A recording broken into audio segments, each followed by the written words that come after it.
हरे कृष्णा कृष्णा कृष्णा हरे हरे, हरे राम राम राम हरे हरे। तो हम लोग डिस्कस कर रहे थे कि एक अंधकार रूम है, पूरा रूम जो है ना अंधकार है। उसमें अगर एक लाइट जला दिया जाए, एक मोमबत्ती जला दी जाए, तो पूरा रूम जो है ना प्रकाशित हो जाता है।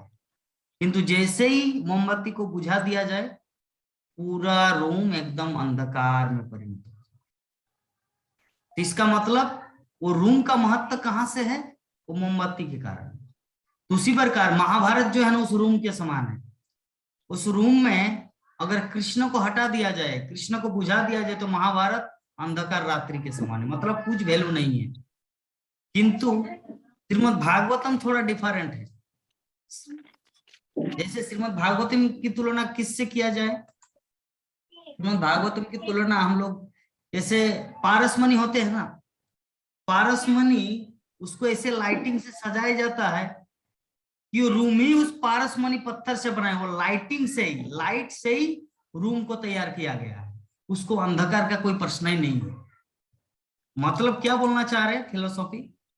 शिल प्रभुपाद बोलना चाह रहे ही कि महाभारत जैसे पूरक ग्रंथ जो है ना, निरी ग्रंथ, निरी कहानियां, ऐतिहासिक तथ्य, लेकिन कृष्ण के होने से दिव्य बन जाते हैं और उनका श्रवण करते ही हम भगवान कृष्ण से जुड़ जाते हैं। श्रीमद् भागवत भी एक पुराण है, लेकिन इस पुराण का विशेष महत्व है। देखिए ये क्या महत्व है, एक विशेष महत्व, स्पेशल सिग्निफिकेंस यह है कि इसमें कृष्ण की लीलाएं, राममोहन प्रभु जी को बार बार बोलते, प्रभु जी प्लीज आप म्यूट करके रखना है, बहुत आवाज आते हैं, मुझे करना पड़ता है बार बार आपको। श्रीमद् भागवत भी एक पुराण है, लेकिन इस पुराण का विशेष महत्व यह है कि इसमें कृष्ण की लीलाएं केवल एक पूरक ऐतिहासिक तथ्य नहीं, वरन यही केंद्र बिंदु है ना। टचस्टोन रूम, पूरा रूम ही लाइट से बनाया गया है ना। तो उसको मोमबत्ती बुझाओ या मोमबत्ती ना बुझाओ, उससे मतलब क्या? ये तो रूम ही बनाया लाइट का, मतलब लाइट का, ईंट का रूम बनता है, तो लाइट का ही ऐसे पारस पत्थर से एकदम रूम को बनाया गया। तो श्रीमद् भागवतम वो है पारस पत्थर। ठीक है, इसको निकाला नहीं जा सकता।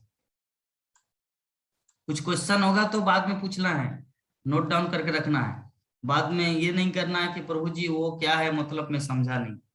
मैं बार बार भक्तों को बोलता हूँ बारंबार, कुछ भी डाउट रहे प्रश्न करना अंत में। इसीलिए भगवान श्री चैतन्य महाप्रभु ने श्रीमद् भागवत की संस्तुति निष्कलुष पुराण के रूप में की है। संस्तुति मतलब रिकमेंडेशन। तो लेकिन भागवत पुराण के अल्पज्ञ भक्तों का एक ऐसा वर्ग है जो प्रारंभिक स्कंद को पहले समझे बिना सीधा दसम स्कंद में भगवान की लीलाओं का स्वाद लेना चाहते हैं, रास लीला, है ना। हम लोग जानते हैं कि महाभारत रामायण पुराण सबसे बेस्ट है श्रीमद् भागवत पुराण। लेकिन श्रीमद् भागवतम पुराण जो पढ़ते हैं उनमें से भी कुछ एक टाइप का क्लास के लोग हैं, वो क्या करते हैं, रास लीला में जाते हैं, प्रवेश करते हैं। वो भागवतम के प्रथम स्कंद, द्वितीय स्कंद हम लोग क्या पढ़ रहे हैं 7-8 महीना से, प्रथम स्कंद, है ना। फिर हम लोग जाएंगे दसम स्कंद, पहले वाक्य को पढ़ेंगे, उसके बाद जाएंगे पीएचडी। ठीक है, तो कुछ एक ऐसा वर्ग है जो डायरेक्ट पीएचडी पढ़ना चाहते हैं, स्नातक स्तर, डायरेक्ट रासलीला में प्रवेश करना चाहते हैं। तो वो व्यक्ति क्या है, श्रील प्रभुपाद आगे व्याख्या कर रहे हैं कि उनकी यह भ्रांत धारणा होती है कि अन्य स्कंद भगवान से संबद्ध नहीं है, अतः वे मूर्खतावश दसम स्कंद को ही पढ़ने लगते हैं। उनका भाव क्या है कि दसम स्कंद में ही एकमात्र भगवान कृष्ण की महिमा का वर्णन है, मैं प्रथम स्कंद द्वितीय स्कंद क्यों पढ़ूं? क्योंकि किसी में मोहिनी अवतार है, किसी में बराह अवतार है, किसी में वामन अवतार है, किसी में राम अवतार है। मैं तो कृष्ण भक्त हूं, मैं कृष्ण अवतार पढ़ूंगा? नहीं, कृष्ण को समझने से पहले आपको ये अवतार को भी समझना है। आप रामायण पढ़ेंगे, बोलेंगे मैं तो सिर्फ राम को देखूंगा, जब रावण का सीन आएगा तब आंख को बंद कर देंगे, तब रामायण को क्या समझेंगे। हाँ, मूवी देखने गए और बोलते कि मैं गुंडा को नहीं देखूं, जब हीरो आके जो फाइटिंग करेंगे तब देखूंगा, जब तक गुंडा का सीन मैं आंखें बंद करके रखूंगा होल घर में। तो इसमें क्या समझेंगे आप, हीरो क्यों मार रहे हैं, आप तो बाद में बोलेंगे हीरो ही गुंडा है, क्यों, क्योंकि मार रहा है व्यक्ति को। अरे पहले समझेंगे तब तो कि गुंडा कुछ गलत किया है जिसके कारण हीरो उनको मार रहा है, तब तो आपको आनंद आएगा ना। लेकिन आप जब हीरो का सीन आएगा तब आंखें खोल रहे हैं, वो हीरो उसको मार रहे हैं, तब आप क्या समझेंगे कि हीरो ही गुंडा है, क्यों, क्योंकि मार रहा है बिना कारण के। लेकिन पहले से अगर A to Z देखते तो पता चलता हाँ भाई हीरो मार रहे हैं, ठीक कर रहे हैं। उसी प्रकार राम को समझने के लिए रावण को भी समझना जरूरी है।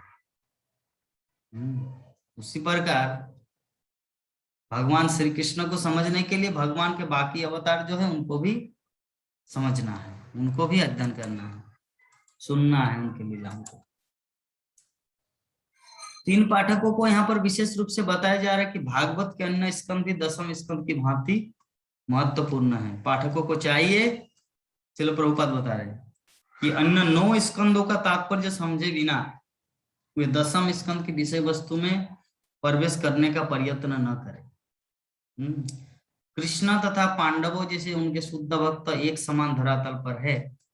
कृष्णा समस्त रसों में स्थित अपने भक्तों से रहित नहीं होते और पांडव जैसे शुद्ध भक्त भी कृष्ण से रहित नहीं है। भक्त तथा भगवान परस्पर जुड़े हुए और उन्हें विलग नहीं किए जा सकते, अतः उनसे संबंधित सभी बातें कृष्ण कथा ही है।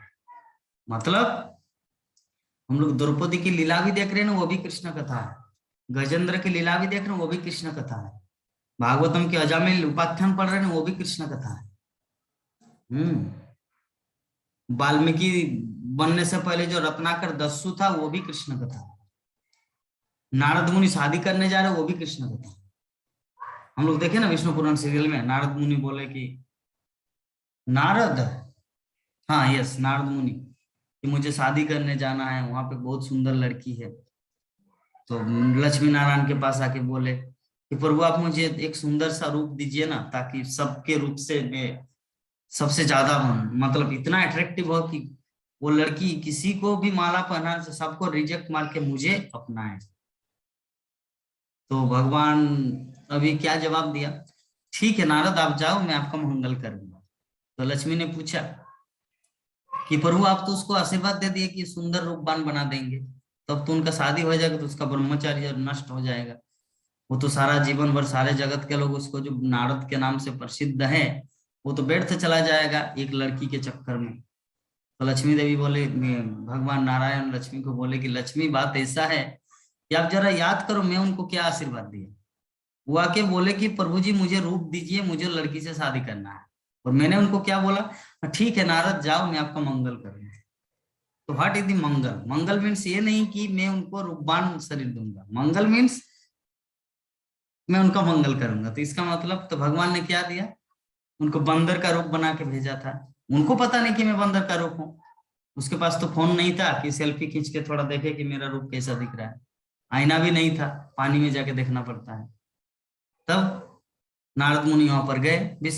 राममोहन प्रभु जी तो देखे सीरियल को, देखे थे ना प्रभु जी घटना, हाँ।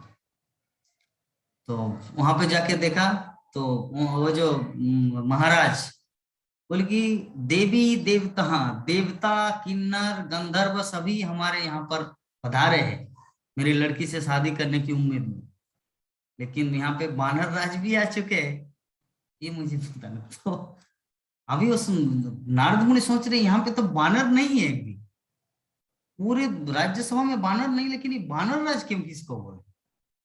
तब जो नारद मुनि इधर से उधर, इस चेयर से उस चेयर, उस चेयर से इस चेयर, जो नाच रहे थे कि हो सकता लड़की मुझे देखे नहीं इसलिए गले में माला पहनाना भूल गए, तो चलो दूसरे चेयर में जाते। तो दूसरे चेयर में जाके बैठे तो फिर वहां भी नहीं पहना है, क्योंकि बंदर मुख किसको पसंद करेंगे, कैसे पसंद करें। तो बाद में वो जो सखियां दासियां बोल दे कि क्यों आप ऐसा कर रहे महाराज, मेरी सहेली मतलब ये जो लड़की, ये रानी जो आपको पसंद करना चाह रहे, लेकिन कैसे पसंद करे राजकुमारी, क्योंकि तुम तो बंदर हो, अपना मुख को थोड़ा देख के जाके देखो। तो जाके देखा जलाशय में, ओ माय गॉड, पूरा एकदम भूत बंदर की तरह चेहरा बना दिए भगवान। नारद मुनि को इतना क्रोध आया, इतना क्रोध आया कि बोले कि आज भगवान हो या जो भी हो, ये मेरे श्राप से आज बच नहीं सकते। जाके डायरेक्ट नारायण को बोलने लगा, भगवान आप तो अच्छा काम नहीं किए, अरे पहले ही बता देते मुझे, मैं क्यों जाता उस लड़की से शादी करने का प्रपोजल लेके। पहले ही बता देते कि मेरे द्वारा संभव नहीं होता, तो मेरा रूप जो है ना उसी रूप में मैं चला जाता। लेकिन मेरा रूप तो छीन ही लिए, बाद में क्या किया, ऊपर से बंदर का रूप बना दिए। ये तो अच्छा काम नहीं किया, है ना। तो बोले कि चलिए, तुमने मुझे जो दुख दिया भगवान प्रभु, मैं आपको श्राप देता हूँ, अभिश्राप देता हूँ कि जीवन में ऐसा पल आए कि तुम अपनी पत्नी की विरह में द्वार द्वार भटकोगे, और पत्नी को जैसे जिसके माध्यम से पाओगे ना, वो दोस्त होगा आपका बंदर। बंदर ही तुम्हारा मित्र बनेगा, बंदर ही तुम्हारा साथी बनेगा, है ना। जिस बंदर का रूप देके तुम मुझे इंसल्ट किए, इसका परिणाम आपको भुगतना पड़ेगा। जिस तरह मैं पत्नी शादी करने की उम्मीद से गया था, लेकिन आपने खुद अपना लिए हीरो बनकर मुझे एकदम भूत बना दिए, this is not a good business. तो इसके कारण आपको पत्नी के विरह में भटकना पड़ेगा द्वार द्वार। तो नारद मुनि की ये अभिशाप को भगवान ने स्वीकार किया कि जो भी है नारद, आप जैसे महान भक्त मेरे लिए जब ऐसा कुछ बोल दिए, इसको तो झुटलाया नहीं जा सकता। आप बोल दिए मीन्स उसको पालन करना है। तो इस प्रकार हम लोग समझते हैं कि भगवान परस्पर जुड़े हुए और उन्हें विलग नहीं किए जा सकते, अतः उनसे संबंधित सभी बातें कृष्ण कथा है। तो नारद मुनि का शादी करने जाना भी कृष्ण कथा है, हरिदास ठाकुर का हरि नाम जप करना, माया देवी का टेस्टिंग करना भी कृष्ण कथा है, विश्वामित्र का ध्यान करना और मेनका द्वारा आके उसको लुभाना और शकुंतला का जन्म, वो भी कृष्ण कथा है। हाँ, ये सब चीज को हम लोग को समझना है, किसी भी चीज को नेग्लेक्ट नहीं किया जा सकता। लेकिन हमेशा याद रखना है, यहाँ पे श्रील प्रभुपाद जो बता रहे हैं कि भक्तों को हमेशा चीज सावधान रहना चाहिए कि हाँ, कोई भी ऐतिहासिक तथ्य चाहे पुराना हो या नया, यदि उसका संबंध कृष्ण के लीलाओं से है तो उसे भगवान की दिव्य कथा समझना चाहिए। चाहे पुराना हो या नया, अगर वो भगवान कृष्ण से रिलेटेड है तभी हम लोग को उसको सुनना चाहिए या देखना चाहिए। अगर नहीं है तो उसको नेग्लेक्ट करना चाहिए। तो इस प्रकार हम लोग इस श्लोक को समझे। और दूसरी बात, एक चीज मैं सभी भक्तों से अनुरोध करूंगा, हमारे विश्वनाथ प्रभु सुन पा रहे प्रभु जी? हरे कृष्णा कृष्णा कृष्णा हरे हरे, हरे राम राम राम।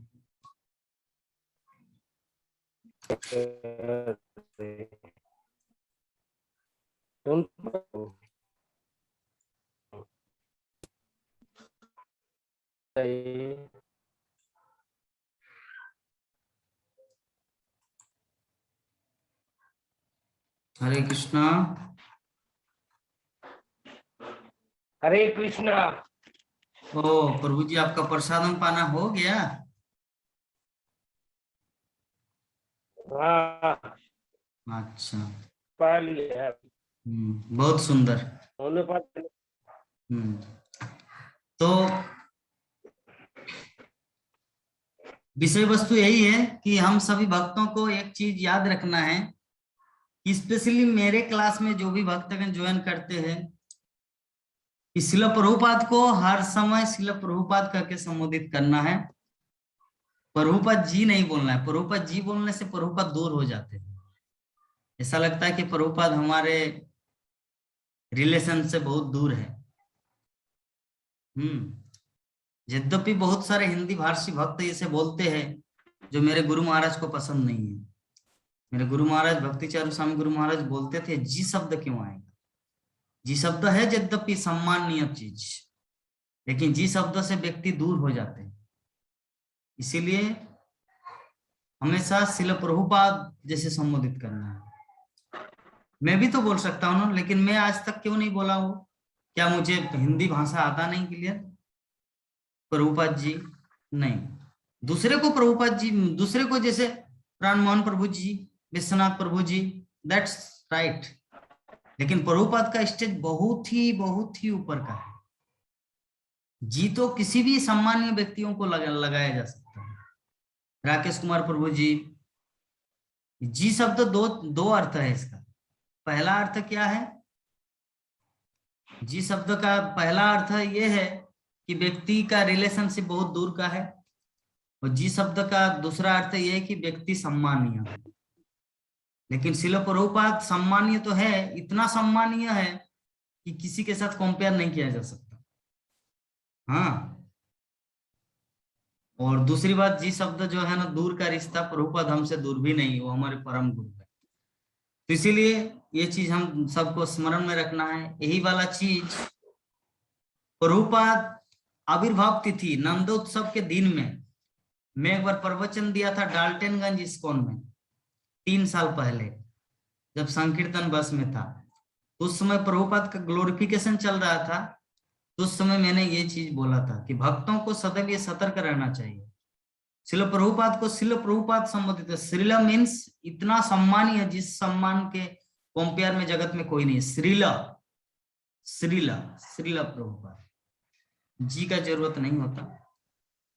बहुत सारे भक्तगण जी जी बोलते हैं, उनको शायद ये फिलोसॉफी पता है क्या किया जाए। लेकिन मैं इसीलिए बोल रहा हूँ क्योंकि मेरे गुरु महाराज उज्जैन के क्लास में सभी ब्रह्मचारियों, आईआईटी इंजीनियर भी कुछ भक्तगण थे, उस सबको बोले थे कि सर्वदा याद रखना, प्रभुपाद को हर समय शिला प्रभुपाद बोलना, प्रभुपाद जी नहीं। तो ये सभी भक्तगण थोड़ा सा इसको स्मरण में रखना। ठीक है नंद किशोरी माता? तो सर प्रभु जी, जगत जगत गुरु शिला प्रभुपाद जी की, मतलब जी नहीं लगाना है। नहीं, जी नहीं लगे। जगत गुरु शिला प्रभुपाद की, बस फिनिश। आप मुझे जी बोल सकते हैं, आपको मैं जी बोल सकता हूँ, ठीक है? लेकिन वो थोड़ा सा ठीक है। विभा माता जी, ठीक है, ये मेरे गुरु महाराज का आदेश है।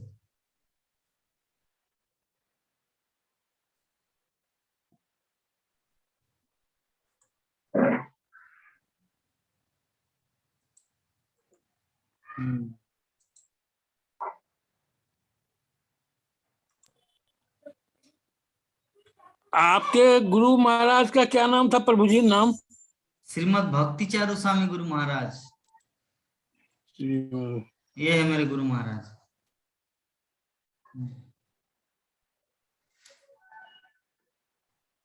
तो जो भी है, हम लोग आगे बढ़ते हैं, आगे वाले श्लोक को उच्चारण करते हैं। ये समय है हमारे पास, 15 मिनट समय है।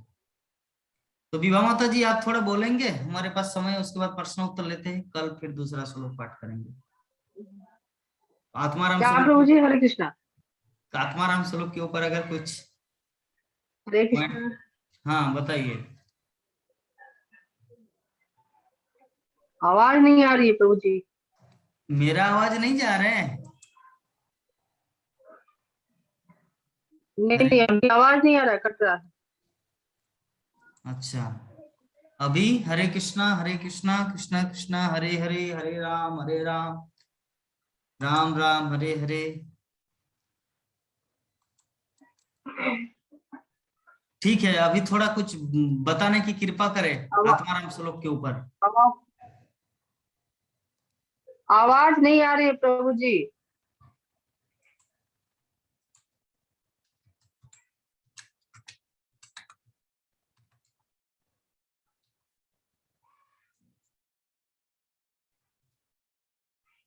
तो चलिए नंद किशोरी माता जी, तो हम लोग एक अभी जो नेक्स्ट श्लोक है ना, ये नेक्स्ट श्लोक एक साथ में 2 है, बड़ा है, ठीक है। तो इसीलिए मैं चाहता हूं कि हमारे पास अभी समय है ओनली 10 मिनट, तो मैं चाहता हूं कि ये कल पढ़ेंगे। तो अभी जो समय है हमारे पास, वो हम लोग थोड़ा क्वेश्चन आंसर प्रश्न उत्तर करते हैं।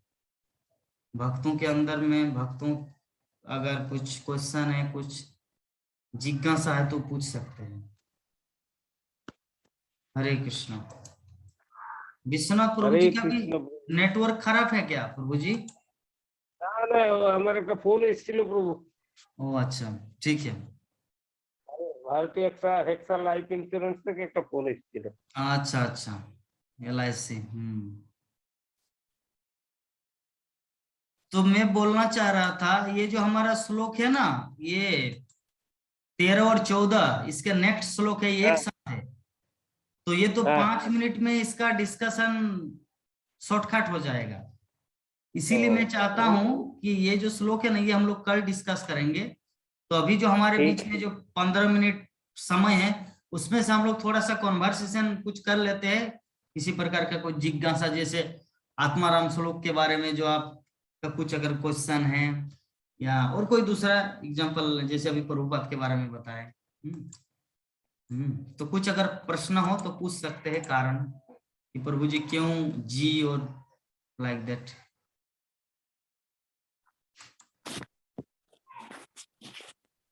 कल ग्रुप में कुछ भेजने के लिए महाप्रभु चैतन्य स्वामी जी के कुछ करना भेजे, मेरे में तो आया नहीं। क्या क्या? कुछ ग्रुप में कल भेजने के लिए आप बोले थे।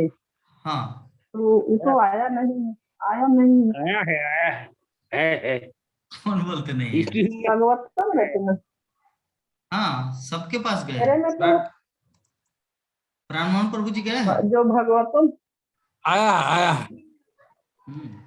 किसमें है आप देख नहीं प्रभु पाए। जी? कोई रीड मोर हाथ अंगुली लगा के जाना है। रीड मोर करके है। यस, रीड मोर जितना करेंगे उतना आपको पूरा दिखाई देगा। आगे बढ़ेंगे। ओ, तो इसका मतलब है कि हमको समझ में नहीं आ रहा है कि कैसे उसको आगे बढ़ाएं। ऑनलाइन भागवतम ग्रुप जो है उसी में आया है माता जी, ठीक है। नहीं, रीड मोर पता नहीं है माता जी। एक तो आया है उसमें सीधा प्रभुपाद जी का वो बैठे हुए हैं। तो उसी का ही आखिरी में देखो रीड उनका मोर एक लिखा है। तस्वीर आया हुआ है सीधा प्रभुपाद की सामने। अच्छा जी, तो वे हम देखे नहीं। अच्छा, ठीक है, वो पढ़ लेना बाद में, ठीक है। और कुछ प्रश्न है माता जी, कुछ रिलेटेड, एनी अदर क्वेश्चन? आज नेटवर्क सबका डिस्टर्ब दे रहा है। राममोहन प्रभु जी, छठ के विषय में थोड़ा बताइए, हम सभी भक्तगण थोड़ा जिज्ञासु है। छठ जो आप किए, बोले कि छठ के कारण आप भागवतम का नोट डाउन नहीं कर पाए, तो मैं जानना चाहता हूँ छठ एक्चुअली होता क्या? 10 मिनट समय हमारे बीच में, थोड़ा पूरा छठ के बारे में बताइए।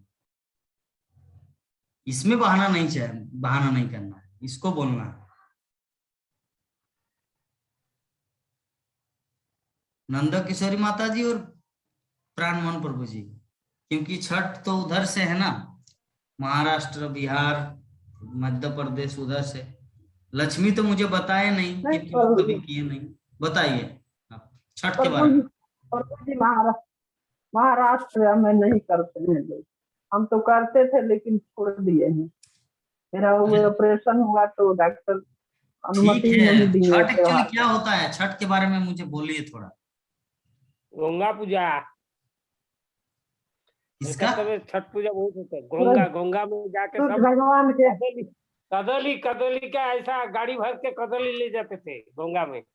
अच्छा, सूर्य भगवान के आराधना होता है प्रभु जी। सूर्य भगवान की आराधना होता है, वही अर्घ पड़ता है दोनों टाइम।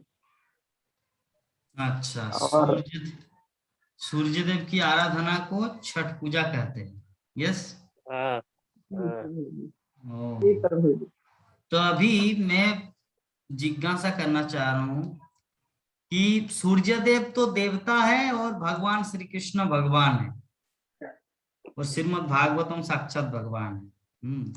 तो हमारे प्राण मोहन प्रभु जी क्यों भगवान श्री कृष्ण, जो हमारा रोज का क्लास होता है, थोड़ा सा 1-2 मिनट का एक नोट बनाए। सूर्यदेव के पीछे के अच्छा है, सूर्यदेव हम लोग को रोग मुक्त करते हैं, ये अच्छा है। हाँ प्राण मोहन प्रभु जी। हाँ बता रहे थे, आवाज नहीं आ रही थी उसमें प्रभु जी। हाँ बताइए। छठ पर्व होता है घर में, सूर्य का मतलब एक तरह का आराधना किया जाता है, डूबते हुए और उगते हुए सूर्य का, सूर्य को अर्घ दिया जाता है।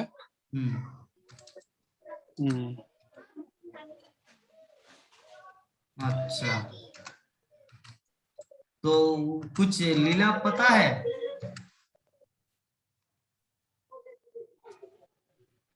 सूर्य छठ पर्व का छठ पर्व का विशेष जानकारी तो मुझे नहीं है प्रभु जी, पहले से ही होते आ रहा है, लोग करता है। सूर्य देवता का है अर्जुन, जिसके प्रकाश में सुख शांति मिले, जिसकी ऊर्जा से कण कण खिले, है उसको शत शत नमन, जो दे हमें स्वस्थ जीवन। छठ पूजा है इसका सत्कार, सभी को शुभकामनाएं हैं अपरंपार। छठ पूजा के दिन माता छठी की पूजा की जाती है, जिन्हें वेदों के अनुसार उषा कहा जाता है, जिन्हें शास्त्रों के अनुसार सूर्य देव की पत्नी कहा गया है। इसलिए इस दिन सूर्य देवता की पूजा का महत्व पुराणों में निकलता है। इस पूजा के जरिए भगवान सूर्य का देव को धन्यवाद दिया जाता है। सूर्य देव के कारण ही धरती पर जीवन संभव हो पाया है एवं सूर्य देव की अर्चना करने से मनुष्य रोग मुक्त होता है। इन्हीं सब कारणों से प्रेरित होकर ये पूजा की जाती है। नमस्कार दोस्तों, स्वागत है आपका हमारे YouTube चैनल दीपावली में।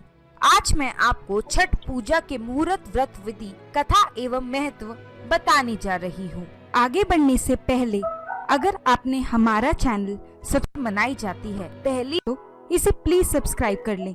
छठ पूजा 2 बार मनाई जाती है। पहली है छठी छठ पूजा और दूसरी है कार्तिक छठ पूजा। छठ पूजा कार्तिक शुक्ल पक्ष की षष्ठी को मनाई जाती है। ये 4 दिवसीय त्योहार होता है, जो कि चौथ से सप्तमी तक मनाया जाता है। इसे कार्तिक छठ पूजा कहा जाता है। इसके अलावा चैत्र माह में भी ये पर्व मनाया जाता है, जिसे चौथी छठ पूजा कहा जाता है। कार्तिक छठ पूजा खास तौर पर उत्तर प्रदेश, बिहार, झारखंड एवं नेपाल में मनाई जाती है। ये दिन उत्सव की तरह हर्ष के साथ मनाया जाता है। इस वर्ष छठ पूजा कब मनाया जाएगा, आप मुहूर्त के साथ डिस्क्रिप्शन बॉक्स में देख सकते हैं। कार्तिक चैती छठ पूजा महत्व कुछ इस प्रकार से है। इसका महत्व उत्तर भारत में सबसे अधिक है। कहा जाता है जब भगवान राम माता सीता से स्वयंवर करके घर लौटे और उनका राज्य अभिषेक किया गया था, उसके बाद उन्होंने पूरे विधि विधान के साथ कार्तिक शुक्ल पक्ष की षष्ठी को पूरे परिवार के साथ पूजा की थी। तभी से इस पूजा का महत्व है। महाभारत काल में भी जब पांडवों ने अपना सर्वस्व गवा दिया था, तब द्रौपदी ने इस व्रत का पालन किया। वर्षों तक इसे नियमित करने पर पांडवों को उनका सर्वस्व मिला था। इस प्रकार ये व्रत पारिवारिक खुशहाली के लिए किया जाता है। छठ पूजा कथा व इतिहास कुछ इस प्रकार से है। इस दिन छठी माता की पूजा की जाती है और छठी माता बच्चों की रक्षा करती है। इसे संतान प्राप्ति की इच्छा से किया जाता है। इसके पीछे के पौराणिक कथा है। बहुत समय पहले एक राजा रानी हुआ करते थे। उनकी कोई संतान नहीं थी। राजा इससे बहुत दुखी था। महर्षि कश्यप उनके राज्य में आए। राजा ने उनकी सेवा की और महर्षि ने उनको आशीर्वाद दिया, जिसके प्रभाव से रानी गर्भवती हो गई। लेकिन उनकी संतान मृत पैदा हुई, जिसके कारण राजा रानी अत्यंत दुखी थे, जिस कारण दोनों ने आत्महत्या का निर्णय लिया। जैसे ही वह दोनों नदी में कूदने को हुए, उन्हें छठी माता ने दर्शन दिया और कहा कि आप मेरी पूजा करें, जिससे आपको अवश्य संतान प्राप्ति होगी। दोनों राजा रानी ने विधि विधान के साथ छठी की पूजा की और उन्हें स्वस्थ संतान की प्राप्ति हुई। तभी से कार्तिक शुक्ल पक्ष की छठी को ये पूजा की जाती है। छठ पूजा व्रत विधि कुछ इस प्रकार से है। ये पर्व 4 दिन का होता है, बड़े उत्साह के साथ मनाया जाता है। इसे उत्तर भारत में सबसे बड़ा त्योहार मानते हैं। इसमें गंगा स्नान का महत्व सबसे अधिक होता है। ये व्रत स्त्री एवं पुरुष दोनों करते हैं। ये 4 दिवसीय त्योहार है, जिसका महत्व कुछ इस प्रकार से है। पहला, नहाई खाए। ये पहला दिन है। ये कार्तिक शुक्ल पक्ष की चतुर्थी से शुरू होता है। इस दिन सूर्य उदय के पूर्व पवित्र नदियों का स्नान किया जाता है। इसके बाद ही भोजन लिया जाता है, जिसमें कद्दू खाने का महत्व पुराणों में निकलता है। दूसरा दिन, लोहंडा और खरना। ये दूसरा दिन होता है, जो कार्तिक शुक्ल पक्ष की पंचमी कहलाती है। इस दिन दिन भर निराहार रहते हैं। रात्रि में खिरनी खाई जाती है और प्रसाद के रूप में सभी को दी जाती है। इस दिन आस पड़ोसी एवं रिश्तेदारों को न्योता भी दिया जाता है। तीसरा दिन, संध्या अर्घ। ये तीसरा दिन होता है, जिसे कार्तिक शुक्ल पक्ष की षष्ठी कहते हैं। इस दिन संध्या में सूर्य पूजा कर ढलते सूर्य को जल चढ़ाया जाता है, जिसके लिए किसी नदी अथवा तालाब के किनारे जाकर टोकरी एवं सुपड़े में देने की सामग्री ली जाती है एवं समूह में भगवान सूर्य देव को अर्घ दिया जाता है। इस समय दान का भी महत्व होता है। इस दिन घरों में प्रसाद बनाया जाता है, जिसमें लड्डू का अहम स्थान होता है। और चौथा, आखिरी दिन, उषा अर्घ है। ये अंतिम चौथा दिन होता है। ये सप्तमी का दिन होता है। इस दिन उगते सूर्य को अर्घ दिया जाता है एवं प्रसाद वितरित किया जाता है। पूरी विधि विधान स्वच्छता के साथ पूरी की जाती है। ये 4 दिवसीय व्रत बहुत कठिन साधना से किया जाता है। इसे हिंदू धर्म में सबसे बड़ा व्रत कहा जाता है, जो 4 दिन तक किया जाता है। इसके नियम कुछ इस प्रकार से हैं। इसे घर की महिलाएं एवं पुरुष दोनों कर सकते हैं। इसमें स्वच्छ एवं नए कपड़े पहने जाते हैं, जिसमें सिलाई ना हो। जैसे महिलाएं साड़ी एवं पुरुष धोती पहन सकते हैं। इन 4 दिनों में व्रत करने वाला धरती पर सोता है, जिसके लिए कंबल अथवा चटाई का प्रयोग कर सकते हैं। इन दिनों घर में प्याज, लहसुन एवं मांस का प्रयोग निषेध माना जाता है। इस त्योहार पर नदी एवं तालाब के तट पर मेला लगता है। इनमें छठ पूजा के गीत गाए जाते हैं, जहां प्रसाद वितरित किया जाता है। इस त्योहार में सूर्य देव को पूजा जाता है। इसके अलावा सूर्य पूजा का महत्व इतना अधिक किसी पूजा में नहीं मिलता। इसके पीछे एक वैज्ञानिक कारण भी है। कहते हैं छठी के समय पर धरती पर सूर्य की हानिकारक विकिरण आती है। इससे मनुष्य जाति को कोई प्रभाव न पड़े, इसलिए नियमों में बांधकर इस व्रत को संपन्न किया जाता है। इससे मनुष्य स्वस्थ रहता है। आपको हमारा ये वीडियो कैसा लगा, आप हमें कमेंट बॉक्स में जरूर लिखें। हमारा वीडियो लाइक करें, शेयर करें और हमारे चैनल दीपक हरे कृष्णा। तो हम लोग समझ गए छठ पूजा क्या है, छठ विधि क्या है, किसके लिए किया जाता है, कब किया जाता है, कितना दिन किया जाता है। तो हमारे विश्वनाथ प्रभु जी जैसे बताएं कि गंगा, हाँ यहाँ पे वो ये भी बताया कि गंगा का महत्व ज्यादा है, क्योंकि 4 दिन गंगा स्नान करना पड़ता है। मतलब गंगा न भी हो उस जगह में तो गंगा को स्मरण करके स्नान किया जाता है। और 4 दिन सूर्य देव को अर्घदान दिया जाता है। और इससे क्या होगा, वैज्ञानिक कारण बताए कि हमारे शरीर में, मतलब शरीर स्वस्थ रहेगा। इसमें 2 चीज जो है वो मुझे अच्छा नहीं लगा, शायद वो नहीं भी है, कि महाभारत के दौरान ये 5 पांडव छठ पूजा किए और उसको 13 वर्ष के बाद उनको राज्य मिला। ये नहीं है, ये थोड़ा सा वो सजा के बोले, क्योंकि जो कृष्ण का भक्त होता है वो एकमात्र कृष्ण पर ही आश्रित होता है, वो किसी देवी देवताओं की पूजा नहीं। और देवी देवताओं की पूजा करते हैं इस उम्मीद से कि कृष्ण प्राप्त हो जाए, कि हमें राज्य मिले, इस उम्मीद से देवी देवताओं की पूजा नहीं करते जो भक्त होते हैं। तो जो भी है अल्टीमेटली हम लोग समझ गए कि छठ पूजा भारतवर्ष में हिंदू धर्मों में इसे मनाया जाता है। लेकिन क्या करें, श्रील प्रभुपाद बोलते हैं कि वर्तमान में हिंदू धर्म तो खिचड़ी बन गई, किसी को पता नहीं कि भगवान कौन है, जिस किसी को भगवान मान लेते हैं। शिरडी में जाते साईं बाबा को भगवान मानते हैं, छठ पूजा आते तो छठी माई को भगवान मानते हैं, गणेश पूजा आते मुंबई में तो गणेश को भगवान मानते हैं। लेकिन पता नहीं कि ये सब सर्वेंट ऑफ गॉड, सभी भगवान के नौकर है, नौकर और नौकरानी, एकमात्र कृष्ण ही भगवान है। तो इसको समझना ही हमारे भागवतम क्लास का लक्ष्य है, ताकि हम लोग डिटरमाइंड के साथ पूरी तरह समझे और उनकी शरण ग्रहण करें। हम लोग पीएचडी कोर्स कर रहे हैं, ठीक है ना। हमारा क्लास ऐसा कोई थर्ड क्लास 1 2 3 4 5 6 नहीं है। हमारे क्लास जो चल रहा है पीएचडी के ऊपर का है, ठीक है ना प्राणमन प्रभु। इसीलिए ये क्लास को बहुत सीरियसली लेना है प्रभु जी। हम तो तैयार रहते हैं आप लोगों को पूरा ज्ञान देने के लिए। मैं पूरा दिन स्टडी करता हूँ इसी उम्मीद से, ताकि आप लोग प्रश्न करें। जैसे देखिए प्रश्न नहीं करेंगे तो मुझे पता कैसे चलेगा आपका रोग क्या है। मान लीजिए एक सूट शर्ट पहना हुआ व्यक्ति डॉक्टर के पास आए, तो डॉक्टर के अंतर्जामी है क्या, दूरबीन से देख के वो पता चलेगा इनका पेट खराब हुआ है या मलेरिया हुआ है, चलिए चेकअप करने के बाद पता चलेगा। लेकिन अगर वो खुद बोल दे कि सर डॉक्टर सर ये मेरा ऐसा हुआ है, थोड़ा कल रात से मेरा पेट इतना खराब, तो लाइक दैट अगर कुछ बोले तो डॉक्टर को आसानी हो जाता है ना उसको निराकरण करने में। तो इसीलिए मैं बार बार बोलता हूँ कुछ कुछ प्रश्न बना के रखना, पूरे दिन में जब कुछ क्वेश्चन आएगा उसको लिख के रखना। अगर भागवतम क्लास से रिलेटेड ना हो तो बाहर का प्रश्न हो, क्योंकि मैं तो एक इंफॉर्मेशन में नहीं रहता ना, पूरा दिन मेरा इसी में चला जाता है, पूरा इंफॉर्मेशन भर के रखता हूँ ताकि क्लास में पूरा झाड़ दे।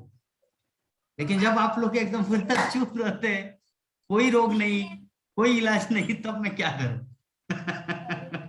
ठीक है, अभी हम लोग भौतिक जगत में हैं प्रभु जी, सबको लेके लेके आना। हम कहाँ आध्यात्मिक जगत में है?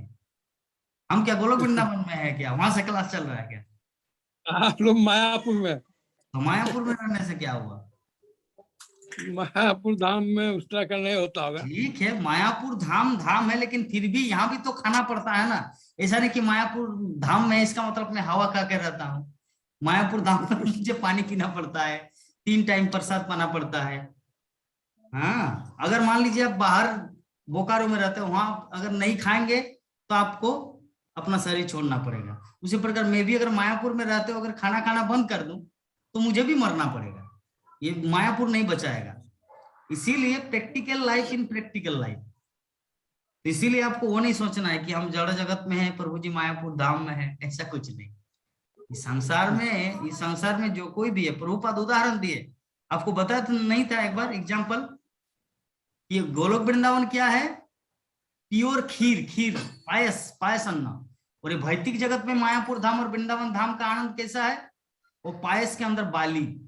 अगर आपको पायस दे दिया जाए, खीर स्वीट राइस, और उसमें थोड़ा बाली मिलाया जाए, आप क्या शांति से खा पाएंगे?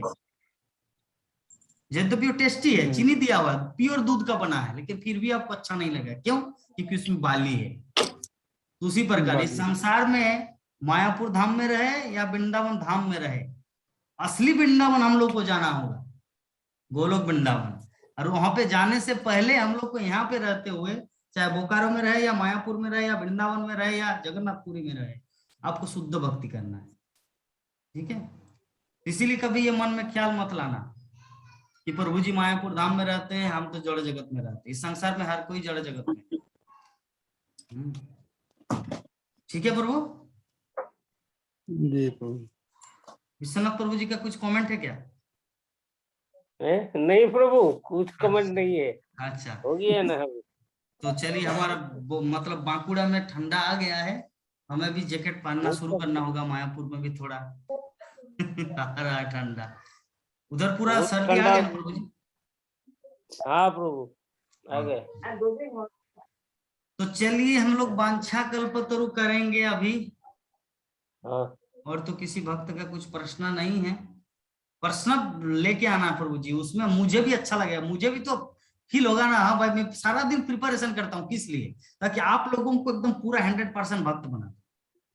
और सच्चा भक्त वही बनता है जिसके पास ज्ञान होता है।